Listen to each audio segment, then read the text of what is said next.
Madame, Monsieur, bonjour et bienvenue sur Africa 24. Depuis 2008, le Béninois Mansourou Arimou préside la Confédération africaine de handball. Depuis plus d'une douzaine d'années, il a engagé plusieurs actions pour le rayonnement du handball. Dans ce nouveau numéro de décryptage, il nous livre ses perspectives pour le handball africain. Quel est le rôle de la Confédération africaine de handball? L'institution que nous incarnons reçoit délégation de pouvoir de la structure faîtière. Je veux nommer la Fédération internationale de handball pour, disons, mettre en œuvre un certain nombre de programmes. Parce que les fédérations nationales ne sont pas affiliées aux confédérations continentales, mais directement à la Fédération internationale de handball. Et à ce titre, ces fédérations deviennent membres, n'est-ce pas, de la structure continentale.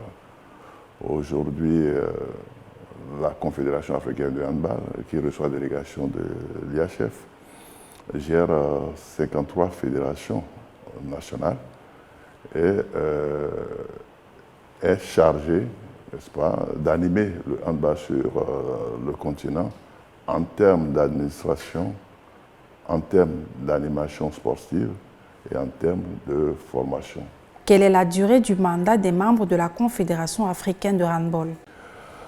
Écoutez, la Confédération africaine de handball, comme je l'ai dit tantôt, a été créée en 1973 avec, dans les statuts, ses membres élus au niveau du comité exécutif.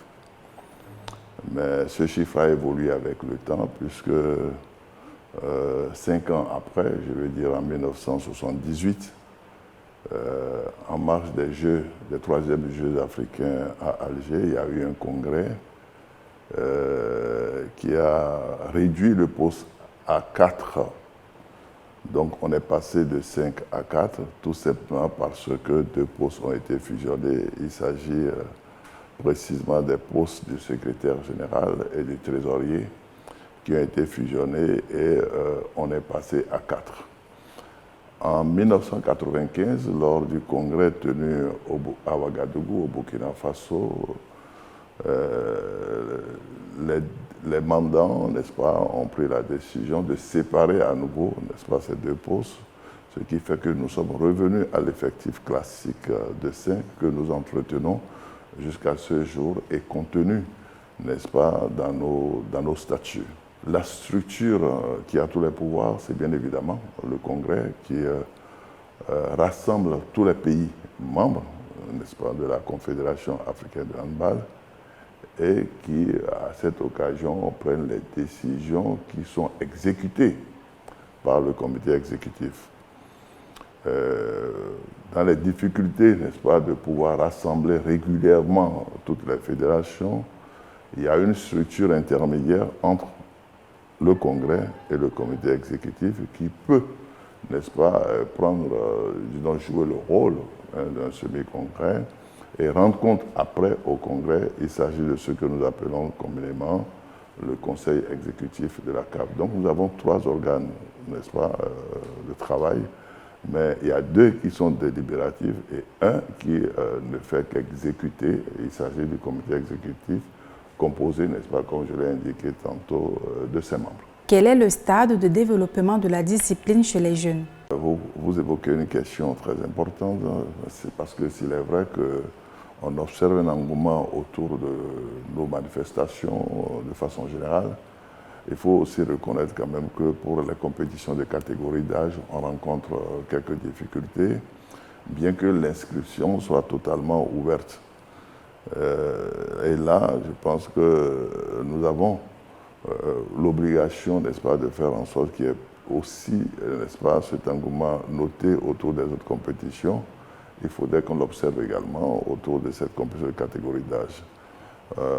Parce que c'est bien évidemment ces jeunes que nous formons aujourd'hui et qui ont forcément besoin d'un plateau d'évaluation que constitue, n'est-ce pas, cette compétition de catégorie d'âge pour évaluer le travail qui a été fait par et la fédération et l'encadrement technique.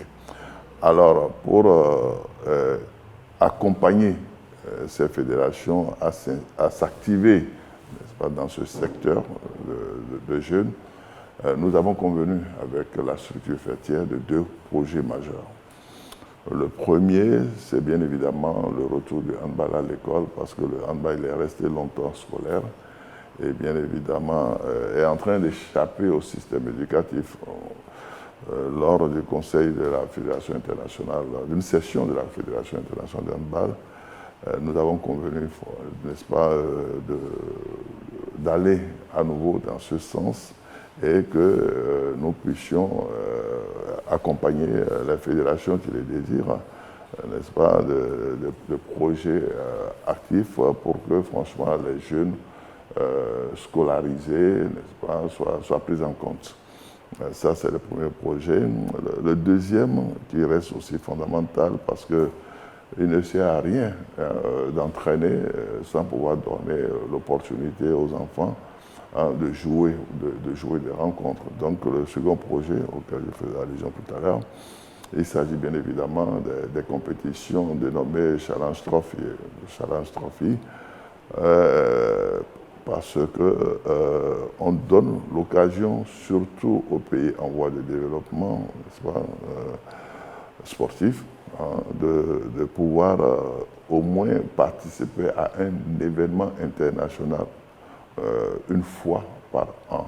Qu'est-ce qui vous a manqué au cours des 12 ans à la tête de la Confédération africaine de handball?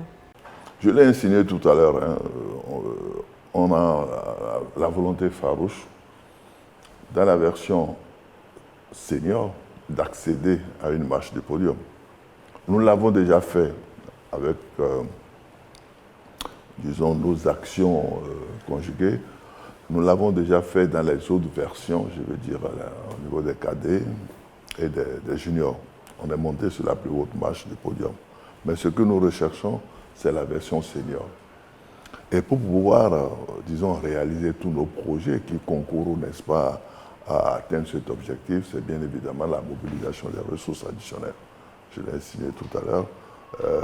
Ça met du temps à venir, mais nous devons être téméraires pour qu'on en arrive là.